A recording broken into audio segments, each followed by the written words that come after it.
type person that if whoever show up when the call is out, if you come, man, hey, we're going to rock together. Right. Because we can move mountains because you have certain resources, you have certain gifts, certain talents that God can use you in. And I want to be able to connect and not cut myself short because I only think I see a certain way. Gandhi said, I love everything about Jesus. I've read the Bible, but Christians have made me not want to be a Christian. In other words, when Jesus sat and when he talked, and the men of God and the women of God, their expectation was not to leave with a dance or a shout or a run or thinking about house, money, cars. They left with instructions how to go and how to look like what they were teaching. Welcome to another edition of Be Great Podcast. And we're always speaking to someone who's done some phenomenal things. And that day I have a great gentleman who we've known each other for many, many years. Long time. But actually he's a great, great guy. He's done so much here in our community. It's a pleasure to have him here. If you wouldn't mind, we have Pastor and a lot of other names you can call you. but this is one guy, CT Kirk, man. If you wouldn't mind, introduce yourself to the people right now. Hey, man, I'm Pastor CT Kirk. I pastor Sanctuary of Life Outreach Center in Rock Hill, South Carolina. I also teach 6th grade history at South Middle School in Lancaster, South Carolina. I'm in the process of writing my 4th book and just love the Lord. I'm also a part of Kappa Alpha Psi fraternity and working with those guys to be able to do more things in the community. So just excited to be on today with my brother. Man, I think we've been knowing each other, man. You probably elementary yourself. Yes. But man, that's awesome, man. So we go back through history. I kind of want to touch that time and then kind of move forward. But just during that time of a child, man, I was thinking earlier, I said, man, you always been it is funny, I think it's in the family. Y'all are always good talkers, man. Y'all can hold a conversation, folks look forward to see you coming. Yeah. So what was it that drew you into the lane of knowing that you have this calling and things like that? But if you can, before you really dig into the calling, what was your upcoming like? What was it like for you early on? So if you can I was born near Green Street. In fact, what's crazy about it is that our old house got tore down. There's a church sitting there right there now. And a lot of people don't know the last name. Kirk means church. Wow. In England. And so just being able to grow up, I grew up near Green Street. I grew up with our grandparents. It was about 7 or 8 of us in one house. Me, my Aunt Michelle, my Aunt Loretta, my Aunt Junebug, my grandparents, my mom. We all grew up in the same house. It was like a little miniature duplex. And so bunk beds everywhere. Bedroom laid out. It was about 4 or 5 of us in one room. And being able to have that home raising and rearing was very important until my mother married, and then we got on our own. But just having that closeness. Also, before my marriage, we stayed in Midtown, Boyd Hill, Westgate, and the different apartment complexes. And back then, it was more relational. Like you knew every kid in the block. You might fight together, but you also played together. You went to free lunch together, and so that was kind of the shaping of my love for community, family, and people, because I saw the beautiful side of people. And so that was the raising with the Civic Circle, my main elementary school, Castle Heights, and then Rocky Hill High. So just always been about community because I was raised in that environment. Wow. It definitely resonate when you're in a circle with people, man. This is how you really connect with the individuals. I know you say you went to Civic Circle, so you play with them demons. That's right. Give a shout out. You say you was the Paris Sutton, Bucks Wayne, Pat Kennedy. Yes. So I've actually coached and had them out on the podcast earlier. That's my guy. And you say y'all was the first champions or whatever? No, we didn't win no championship. Okay, my bad. I didn't put it out there. But I was about one of the top 10 players of all time. That's funny, man. Yeah, because I know you always talk about that. We still participate together with the Demons. Actually, it's not the Demons football camp, it's the Clownies football camp now. But you the MC, you got there, you talk about that all the time, about, where your trophy at, right? That's right. I got a ring, though. They gave me a ring. Okay. Well, no doubt, man. But just kind of going further into your story, knowing that, you grew up in some of these areas in Rock Hill, what was it for you to know that you were calling to the ministry, or you had a great calling? When did that start coming like to you? Well, we was raised in a lot of small churches that were more communal churches, more family-based churches. I didn't attend a church to probably I was in the teenage years that got probably 60 members. And so being in that smaller setting, you're able to develop, you're able to grow, and you're able to have a different kind of love than you are because you have a communal church. You have people that you know, people that you watch. And so my heroes growing up with my pastors. These were people, men and women of God, that I saw that labored for the Lord, that were used by God. And so that calling upon my life really came at an early age, and then I had to go through the process. You know, and I tell anybody, when you get a great call in your life, be ready for the process, because that's the training, that's the rearing. Because if anything comes easy to you, you're going to give up on it. You're going to abandon it when times get hard. And so God took me through those trials and tribulations, those moments of teaching and training, for me to be able to develop in the call. And that's those things that hold you in that call when you went through those trainings. And so it was a young age. I remember 8 years old, just really feeling like God was going to call me to something greater. But then I ran like anybody else would run from a call, because you start looking at life like ministry and preaching back then wasn't cool as it is right now. You know, there was no leisure jeans and sports jackets. There was suits and ties and collars and all that. And so that really put you in a position where you're going to be isolated. And where people thought you could never fall, and you could never have faults, and you could never go through anything. And your life was constantly in a microscope, where you were going to go to the hospital, you were going to pray for everybody else, but when you were sick, nobody was going to call you. And so I was like, surely I don't want that call on my life. Surely, God, there's got to be something else that you have for me to do. And that calling kept on growing until it developed into a love for people. And I tell anybody, pastoring is only 2% of what you do in the pulpit. 98% is how you deal with people on a regular basis, how you encourage those that feel like they're going to give up, how you inspire people that may even be talking about you, not liking what you preach, not liking, how you deliver the message, but you're still praying. And so when you get that call and that love for people, it transitions your whole call. Man, I want to really dig back and then move forward, because I want to say, because I know just because you've been called does not mean you, like you said, you're ready. What was like, I really want to help somebody, because there's others out there. I'll put it like this: all have been called, but few have been chosen. That's right. The reason being because few answer the right. call that we have been called to. Now, all of us been called to the pulpit, but all of us have been called to something God can use you towards to help further the kingdom. And so knowing that was your call, what were some of the things that, because we all have our growth through. We grow through those times. And what were some of the things that someone say, man, I've messed up too much to even God can't use me? Man, at the age of 22, 23 years old, I got locked up and was at Most Justice Center. And I was like, God, how in the world you abandoned me? And I'm your son. I'm going through this. But it was in that moment that God said, I'm not playing with you. And I remember telling everybody on my way out, this last time, y'all gonna see me in here unless I'm coming here to preach. Because even in being in that locked up confinement, it was like God was still using me within those walls, because we would have Bible study. There was a ministry called Chosen One Ministry at the Most Justice. And we were sitting in the library and we were talking about the Word of God. And those guys were like, you don't belong here. There's something different about you. You need to, and I was like, okay, that's that moment then of God saying, listen, I'm protecting your call. I'm going to allow you to go through some things, but I'm going to protect your call. He protected David's. He protected Ezekiel's. He protected Isaac's, Abraham, but they all had to go through some individual things before they were able to say, you know what? Okay, God, I'm fully ready. And I think that God was showing me that in the midst of those processes. So you got to be able, because he'll give you the promise first. Then he'll give you the process, and the process is where you get your training. Process is where you're going to do your crime. Process is where your hands going to get dirty. And all of this is before the things manifested. Wow.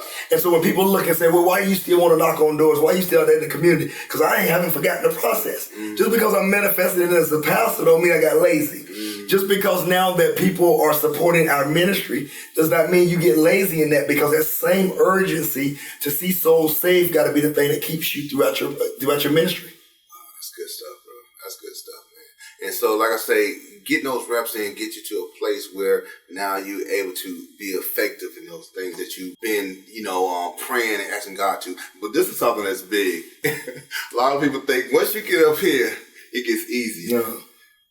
I laugh because a lot of people say, when I get my money and get a millionaire and all that, it's going to be a sweet life. Don't realize, man, it's other levels. There's other things that you have to now do. Prime example, I use seed, time, and harvest. When you get the harvest, that's the time you really got to go to work. So a lot of people think that when I get my harvest, man, I can go on vacation. That's right. But now it's the time when you really got to roll up the sleeve and you have to operate at a different level, and you have certain things that you have to manage. The harvest only feeds you for a season. After that, you got to go right back to work. Yeah. Because you got to keep the harvest coming. And a lot of people think that, and I think preachers in LA exposed the world to thinking that everybody had that lifestyle. But 60-something, 70% of pastors work a different job because they don't depend on the lifestyle of the people that come in. A lot of pastors still cry at the middle of the night and get up and go to work the next day. And so just because you received a harvest don't mean you stop. It means you get back to work, plant your seeds again, you're tilling that ground again, because you got to expect the next harvest to be able to come to feed your family, to feed your need. And so I tell anybody this, that, most pastors are bivocational. Most pastors are knocking on doors still, going to hospitals when nobody's preaching funerals of people they don't even know, and you don't get paid nothing. But Pastor, we wish that we could pay you, but we can't, or we'll never be able to supply you, and those things. You still paying for your own dry cleaning, you paying for your own gas. A lot of times it'll take you to an engagement to get the $20 that you said, okay, let me just get a sandwich on the way back home. And so just because you think you're at a certain point, that's why I always tell people this in ministry. Ministry is a constant learning thing. God don't intend for us on earth to learn everything. He's the all-knowing. He's the all-seeking. I don't care how high you get, you're still going to be learning lessons. That you now when you get to a billionaire, got to learn how to live a life of a billionaire. That's different. A mega ministry pastor got to learn how to live a life of a mega ministry pastor. Because imagine going on YouTube and nobody saying nothing nice about you. And you want to retaliate, At least where we are now, we can say something on YouTube and the 6-7 people may see it and say, hey, God bless you. But ain't nobody just going after us to be going after us. I seen a pastor wear a sweater and people were attacking the sweater that he's paying. I'm like, golly, how nobody gave him the sweater to endorse the business, And so I'm like, you got to be willing to have a thick skin in ministry, or else everything will offend you and bring you down. You remind me what Bishop Jake said. He said, if I wanted to hurt a young pastor, I would give him my ministry. Because you have not built yourself to be on this level. Certain things that I can imagine his phone never stops ringing. And so, man, my thing of it is, I never pray to be in somebody else's shoes. That's right. Because you see the stage. You don't see the day-to-day on what they have to go through and just how much that they have to weigh on.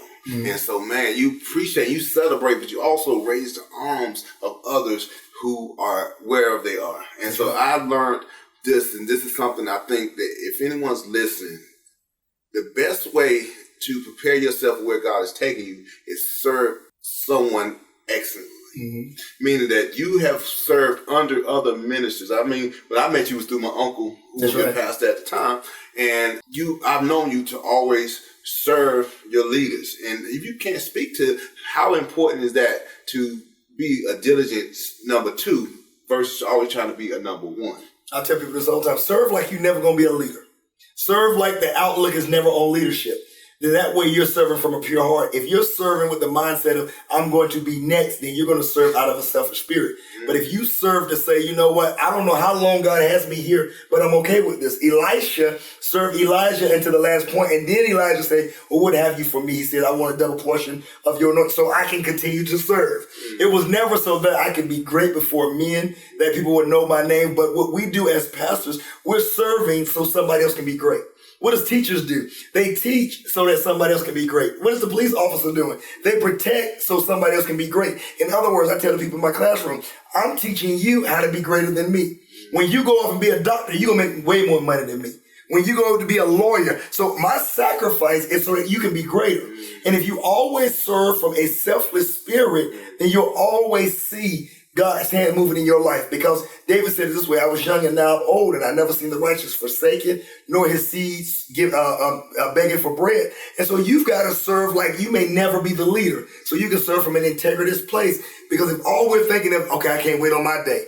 I can't wait to God use me. I can't wait that I'm up there in front of the limelight. Then your heart and your coveting is going to be about a person's position rather than what God has for you. And I tell anybody that comes to this, when they say, well, God called me to preach. To who? Are you called to the homeless shelter? Are you called to the block? Are you called to go back into the hood? What level are you called? Because if you think in the pulpit is the only place to be called, then you're missing it. Jesus didn't leave his disciples a pulpit. He left them regions. He left them territory. He left them go out. He said, go out to the highways and the byways. Don't just look for an opportunity at the church to preach. Go out to where the people are so that you can show what kingdom looks like. Because kingdom is not individual church. Kingdom is territory. Kingdom is land. It's like Jabez says, God, extend my territory. And that's what God will tell many of us, that you're waiting on a preacher to die or a preacher to ordain you, and you're frustrated. You want to start your own church because you feel like you need to be heard. Well, have you thought about being heard in the homeless shelter? Have you thought about a jail ministry that your church may not have? And God said, you know what? I need to encourage these brothers and sisters who's in this jail, so when they come out, they don't go back. And I think that comes with laying on your face with God and say, God, how do you use me to be efficient in your glory? Because I can't want what Pastor Ravel has. I can't want what Pastor Furtick has or Pastor Jakes has. I got to see, what does God want for me to have? If not, then I'm going to be jealous of the brothers that God is using to do a work in the kingdom. And so you've got to be able to say, God, use me for your glory. That's good stuff. I think about what Bishop J says this too. He said, what bothers you is what you may have been called to help fix. Mm-hmm. So a lot of times we like, what to do? And simply, what bothers you? Mm-hmm. Because it may bother you, but it may not bother me. Meaning, when I really got my hands involved in not just in the church ministry, but I really got my hands back when the young lady got shot by the police officers. Not saying the police officers did anything wrong, but she was in the wrong place, at the wrong time, doing the wrong thing. But it ended in her death. Mm-hmm. And that really provoked me to do more, and really helped me to lead me to organizations where I did not start the mentoring program, but I got involved. And so if you can touch on that about helping people really how to dive into, to identify how to get started wherever they are. Well, the first thing that I did at, what was I, like 20, I think I was married, so 26, 27 is, I was sitting at home and I was watching Tavis Smiley's State of the African American Union, where what was the state for black people to go for. And I was like, that would be something good to bring pastors together, see what's the state of the black church. Because at that time we started seeing different things being applied to the black church, where we stopped seeing as much shouting and jumping and more of hands raising, contemporary music. And I was like, I would like to know what pastors think about where do we stand as far as the black church experience? How do we feel about homelessness? How do we feel about racism? How do we feel about violence? Because a lot of times we don't get those messages in church. How do we feel about things in everyday life? And I remember fighting Dr. King, and Dr. King spoke, and he's like, you know what, this trophy is good, but I would rather have the money for the trophy so that I can feed somebody. And he was provoking these pastors. He was like, you guys got beautiful churches, you guys got income, but have you ever thought of just $10 a month to another ministry to be able to feed the people that's going to eventually come to your church? Because I don't have any church, I don't have nowhere to teach them, but I'm going to tell them to go to your church. All I'm asking is that you help me feed them. That when I go up on these bridges, and that was something that was powerful to me. And I'll never forget, I met with some ministers. I'm like, you know what? Let's shadow a homeless person, because how can we speak on an experience that we have never lived? And so when we went up under there, and I never forget, we went up under that cold I-77 bridge with a guy by the name of Bubba. And after that night, when we would return to our homes, all of us had tears in our eyes and we were crying, because we knew that we were going to save beds and save homes, but Bubba was going to live in that situation. And so me, some sisters, some other brothers got together, and we brought Bubba from up under that bridge. We spent money, and this is the stuff people don't realize, because but we spent our own money. We were paying light bills, we paying cable bills, we paying rent, we was paying food in order to get this man to be back established with his family and his community. And so from that, our church birthed out, because it was like, okay, if you see the need of the community, then be that church that's going to speak for that community. Not just giving out food, not just giving, and there's a good place and all that for it. The Bible talks about alms all the time. But our church wanted to be that church that was community driven, that we heard the cry of the people. And so there's no homeless shelter. Let's talk to the politicians to get one in. When there was no air conditioning in Emma Scott, let's talk to our mayor and see why this African-American recreation is the only one in Rock Hill that does that. And so I said, Pastor, let's come together and play basketball in June, where it's going to be hot at, and y'all can feel the need of this, because if I get all y'all on board, they can't deny us at City Hall. One church standing by themselves can be denied, but a group of us cannot be denied. And we had 40 pastors come out and play basketball. Nobody preached, nobody took up an offering, but we came together to show an allegiance to something that we felt like was a need. And ever since then, every time that was a need, and God would put it on my heart. Literacy. I was talking to a teacher, black kids not reading, let's put the books in the barbershop. It always became a hunger for a movement. And so, and I thank God that I got crazy people at church that say, you know what, maybe you don't preach, like a lot of other preachers. Maybe you don't preach us to a moment of dancing and shouting. But if there's a need that you can feel and God allows you to do it, it's going to be done. From the cleaning up the communities, now all of a sudden everybody cleaning up. When we first did that, it was so much trash in the inner city that my whole truck was filled up to the top. 400 volunteers came out because whenever you say yes to God, he makes provisions. The march with George Floyd wasn't even my idea. Somebody dropped it in my lap. And I said, God, I'm scared to death.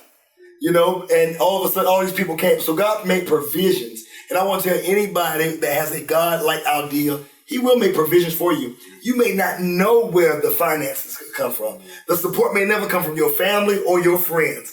But God will send you a Steve Loney who's looking at you from afar saying, hey, that's greatness on your life. But with that, I really wanted to dive in because you spoke about something, but I wanted to even shape it because not everybody's called to the same way. That's right. Let's say and this is something I know from Pastor Bell, he said this to me.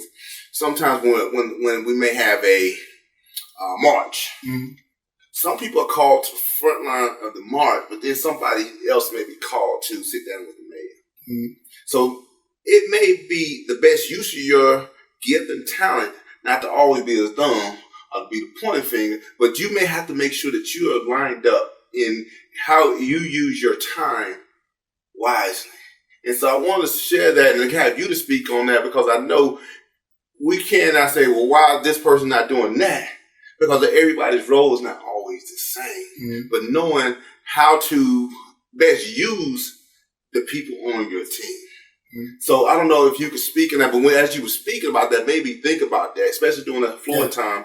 Me and Pastor Bill had that conversation, and he shared with me, he's not the one that's been called to that aspect, but he's been gifted to have a conversation with this person at this other table. So why not use my gift and my talent over here? That's right. And all of us are a part of something bigger than ourselves. And if you're not the marcher, if you're not the one that can sit down with the mayor, maybe you're the one that can bring the water. Maybe you're the one that can open up a building so that somebody else can have those strategic meetings and some of those things. Maybe you are the finance. An old preacher told me this a long time ago. You're going to have people in your church. You're going to have people that can give time. You're going to have people that can give talent. And you're going to have people that can give both. So don't disregard the person that has the finances to be able to fund what you're trying to do. And don't put the lower person who got the time on the back because they don't have the finances. And that's what I think kingdom is the most. You needed a blacksmith.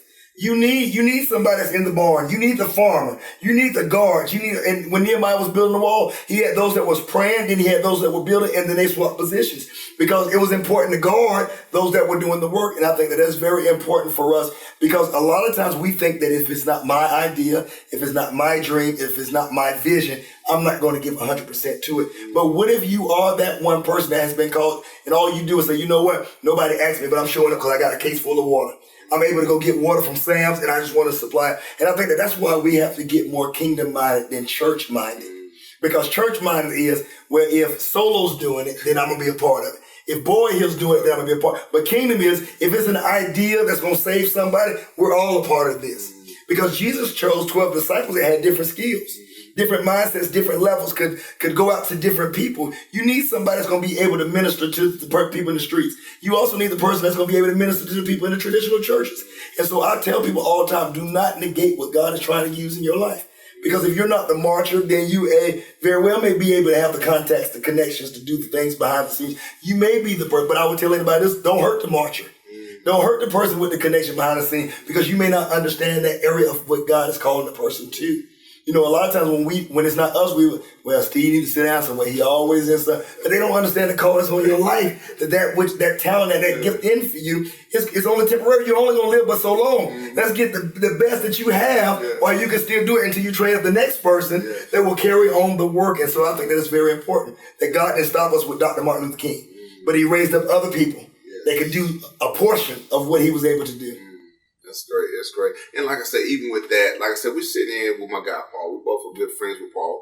Paul is a white gentleman. Sometimes I've seen this, especially in the black community. We want the help to look like someone who we can identify ourselves to. And so I thank God for the ability to look past the exterior and look to the heart of people. And I'm big on it. Hey, I'm not knocking anybody for how they think and how they move. But you would ever hear me say, I only need help, I like help from a certain particular person. I am the type of person that if whoever show up when the call is out, if you come, man, hey, we're going to rock together. Right. Because we can move mountains because you have certain resources, you have certain gifts, certain talents that God can use you in. And I want to be able to connect and not cut myself short because I only think I see a certain way. That's right. The Bible says that in two different situations. David said when he was giving praise, he said, the humble shall hear thereof and be glad. And then he called forth, oh, magnify the Lord with me and let us exalt his name together. He noticed that those that support you may not look like you, may not come from where you came from. When he was in the cave of Adullam, the Bible didn't say all the people that was his race came to him. It said those that were busted, those who were depressed, but they had a need. And from that, from his teaching and his training, they left out of the cave with a different experience. Now they become David's men of valor. All right, then the Bible also tells about a clerical call that was going out, and the clerical call drew those that heard it, like you said, and responded to it. It didn't say that only black people heard it. It didn't say only white people heard it, or Democrat or Republican, or men and women. It said those that heard the need came. And I want to tell you this, there are people that support our ministry that have never attended our ministry, may go to another church, may not go to every other church, but when they hear a certain call, when they hear back to school rally, they say, what can we do? The night that we did with the homeless came into our church, we didn't have no way of feeding these people. We didn't have no clue. We just said, okay, we got this building, hurricane coming, open up the doors. People started dropping off water. People started dropping off food. People saying, how can I volunteer? And we had no clue. And so it was so important what you said, because all them people didn't have my last name. All them people weren't the denomination or the church structure or even Christians. But these people heard a call. And if you're looking at things in the kingdom mindset, then you'll be able to say, you know what, God, I thank you for allowing people that heard the call to respond to the call. I'm sure some of those people that dropped off cases of water and food were not saved, but they heard a call. And the call of God will always make a provision in your life. Wow, you hit something really home. I know some people take scripture out of context, and meaning that they separate themselves from society, thinking that, hey, I'm supposed to be only around certain people who think like I do. And I heard, especially my guy Miles Monroe, he really digs that you have to be, how do you word it? Something like, not slick, but kind of be like a wise as a gentle as a dove. Gentle as a dove. There you go. And so even as you go to minister or you go to love, go out to people, you don't go just pretty much just go out there casting out devils, going ham on people. You pretty much have to be wise. You have to first touch a person where they are. A person don't care how much you know until you show them how much you care. And so if you can't dig into that a little bit, because I know that's something that I've seen it, you've seen it, you know, some people who just love the Lord and they gonna hit you across the head every time you come. I got some people who come at me so hard, they be like, have me questioning, am I really saying that's all their conversation. It's like, not saying it's not, some people are meant to do that way. But for me, I think sometimes people are more open to you to receive if you just show kindness, if you just show love. If you don't know what to do, love is always the key in the way to go about it. But if you can, just touch on that a little bit. Well, we've been teaching about the Beattributes for the last couple of Sundays, and God really, He really put me to the place of saying, you know, you have a lot of people that love the Lord and are saved, but they haven't been taught how their character can turn somebody away from God. Gandhi said this. Gandhi said, I love everything about Jesus. I've read the Bible, but Christians have made me not want to be a Christian. In other words, when Jesus sat and when he talked, and the men of God and the women of God, their expectation was not to leave with a dance or a shout or a run or thinking about house, money, cars. They left with instructions how to go and how to look like what they were teaching, how to present themselves. And he says, be poor in spirit. In other words, be able to cry out and say, God, I make mistakes. I need your help, Lord. Now I've always got it together. He was saying, blessed are those that are meek. Meekness is not weakness, but meekness is, God, teach me how to control myself, that when I'm challenged, I don't go back to the old Kirk. I go back to this new way of saying, I love you, brother. Because as a minister, you're going to be challenged in the community. When people think, because they got this image of all pastors got big houses, nice cars, and all this. So you're going to be challenged. But God, teach me how to love them so that I can teach them how to understand. And when they see my character, then I can present you in a totally different way that they may have not seen it. Because a lot of people left a church experience where we supposed to and then we can't be like, no, Jesus wants you to be able to love even the hardest person in your life. Your baby mama, your baby daddy needs the love of God so that they can see that you have grown in God and what God has done for you is so mighty. And I would tell people all the time this, we show God every day how we live our life. The Bible says the kingdom of God is on the inside of us. The authority of God is on the inside of us. You got to be able to know how to go to the marketplace and be able to say, you know what, what God needs to be done in our community. Hey, I need you, Barnes and Noble. Hey, I need you, Pepsi Cola. Hey, Coke, if all you can do is deliver us a case of sodas, that's going to be beneficial to our ministry. You know, and those things I had to learn because I was one of those gun-ho, hey, you're going to knock on the door, everybody's going to be saved. Till I start understanding that people watching my social media, am I still the same CT that they see in the neighborhood? When at Walmart, am I going to put my nose up like I don't see them? Or am I going to grit? Because people are watching everything. And that's very important. And that determines what doors open in our lives. And lastly, I think our seasons began to change by the people that God sends us. So there are some people that were not beneficial for our ministry, beneficial for us, that God now has brought a season where those people who are beneficial are starting to come in. And we got to know how to be able to relate and how to be able to bring forth and show forth the love of Christ through our actions and through our character. You said something right there that kind of made me think on this. And I know you've seen this sometimes, especially as a leader. And I think about John Maxwell when I was talking on this thing, is being able to not put your thumb on someone, but to put your arm under someone and help them to elevate. And so you've seen, I'm pretty sure, you've seen when somebody had to thumb somebody because they see the greatness, but they want to control how they use that greatness. How do you go about when you got somebody who you know they may not be yet to use it, and they may be wanting to get out there, young pup, ready to go out there and jump out there in the water, but you say, hey, slow down, but I'm going to help push you into that area. How do you go about, what's some ways to not to hinder someone, stop someone, but to kind of guide someone along their journey? I think, first of all, you got to know what God has called you to do and what you're good in. I'm not good at real estate, but I have people within the ministry that are great in real estate. Go do your greatness. I'm sharing your flyer because I should be your biggest supporter. If you're going to support me every Sunday, if you're going to put money in the basket so that our lights in the church can stay on, so that we can do what we need to do, that means you're investing in my vision, in my goals, in my dreams. Then why shouldn't I be investing in yours? Well, I don't have to take over your podcast to say, Steve, you're doing a great thing, man. Any way you need me, I'm here for you. Even if I'll never be on your podcast, if you need me to share, I'm here to share. I go and, Steve on it, boy, let me go and put this in my inbox. Let me put this on my inbox. Why? Because if we're going to be really kingdom, and especially us as African Americans, we a lot of times only get celebrated in areas that people want us to be great in. As long as we was playing football, the stadium was packed. But when you wanted to read a book, nobody was there with any fanfare. If I was a football player, I'd get all kind of salutes. Okay, we got more teachers came out of Rock Hill than football players. But we're Rock Hills, we're Football City, USA, not Education City, USA, not Principal City, USA.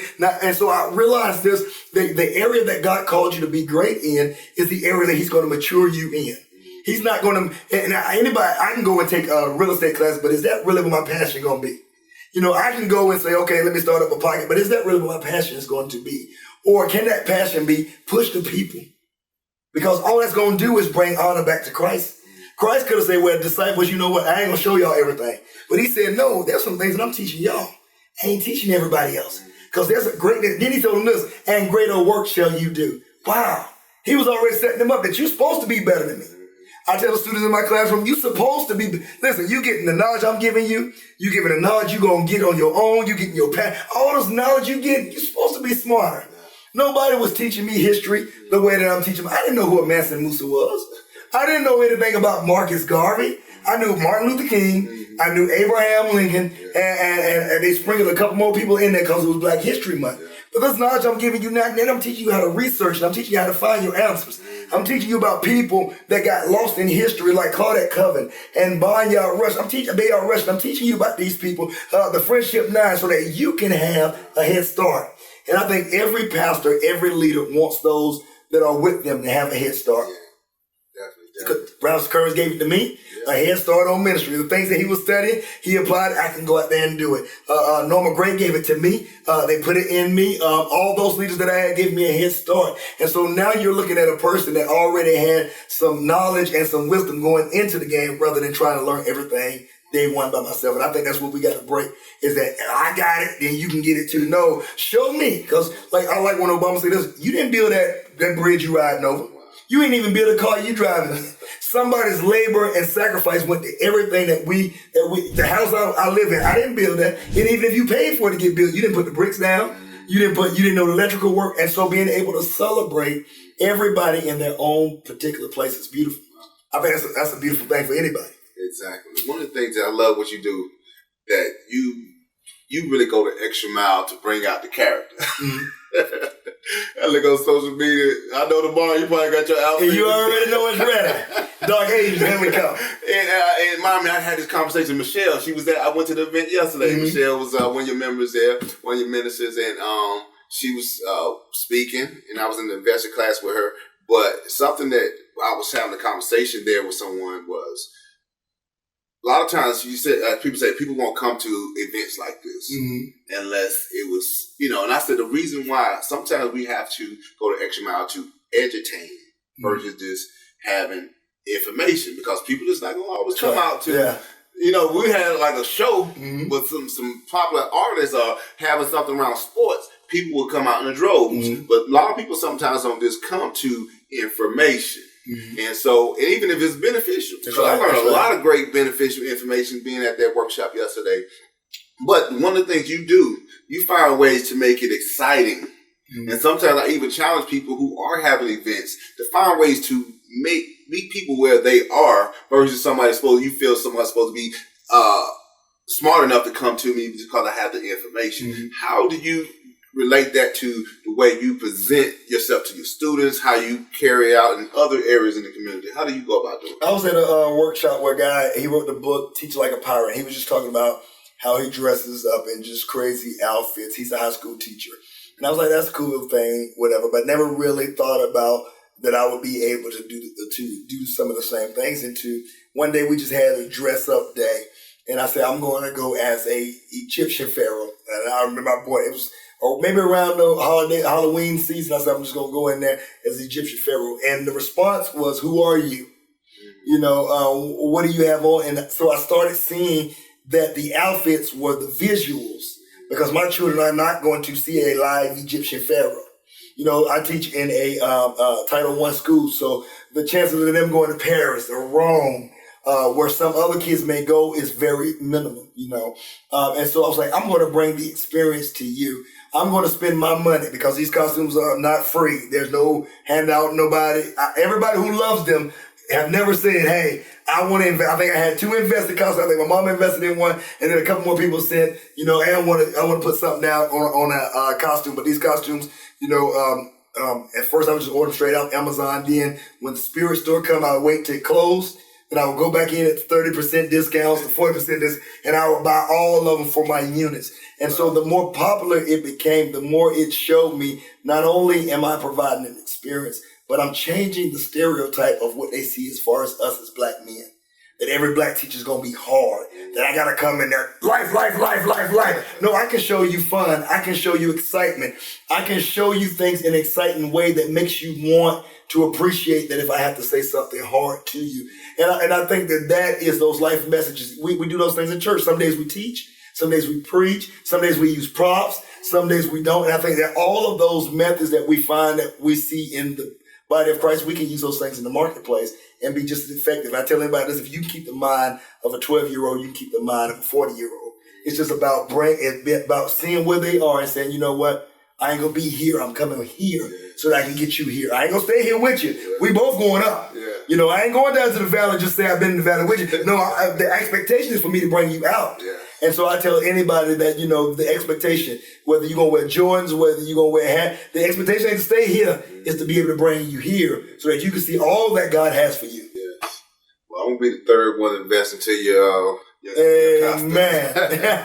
We gonna definitely make sure we support you on that, man, because you're really doing great work. And that made me think about the message doesn't change. Even as you're speaking about the kingdom, the message doesn't change. It's the method of how you deliver the message. You have to sometimes meet people where they are at that time. So if you come to them as a play, which I'm gonna go there next. Oh, mercy. I know you are actor too, man. I've actually had the privilege of seeing you act in several plays, man. And so sometimes you may have to take your message that way. And in order to catch the fish, you gotta be able to meet them where they are, and then now you can be able to help clean them. You can actually help build them up. So I want to talk about that area.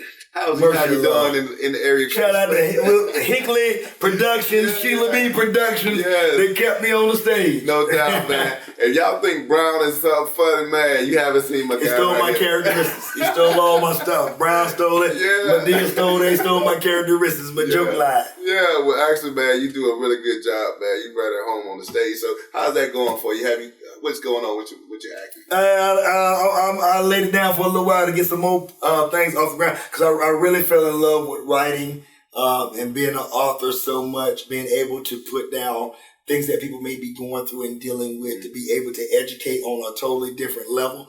And so being in that, I call it the laboratory, because I'm about to come out with another thing that's going to blow their minds. But just being able to dedicate those moments to writing has been very beneficial to me. I still have the acting book, still love the acting book. But, at different seasons of your life, you start saying, wait a minute, let me pull back and God, what do you want me to deliver? And what do you want me to put out there? But acting is definitely a way and a tool, because I believe that the body of Christ need to be able to have fun and at the same time getting a message.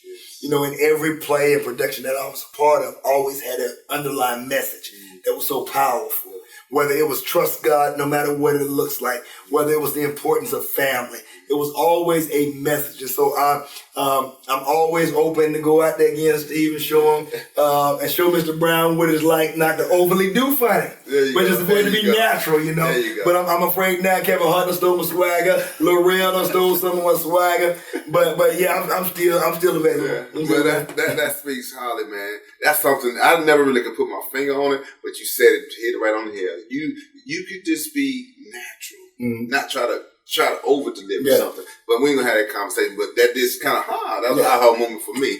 But this being okay with being you. That's right. And that speaks volume. But just wanted to, I know we definitely had a great conversation, man. But I wanted you to leave people with something that you say, man, this keeps me going. This is what keeps me in the fight, because sometimes we're gonna have days that you don't even want to go out there and face it, because whatever life has been hitting us with. What's something that you want to encourage and inspire someone else with? Man, I always tell people this: look for you an unsung hero, somebody that is doing it, and they doing it for the love of what they're doing it from.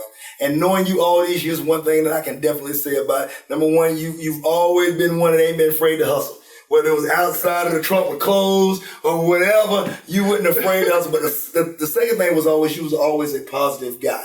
I've never seen you get mad at anybody. I've never seen you put anybody down. Always seen you try to look for the best in anybody, even people that may not have always returned the favor back to you.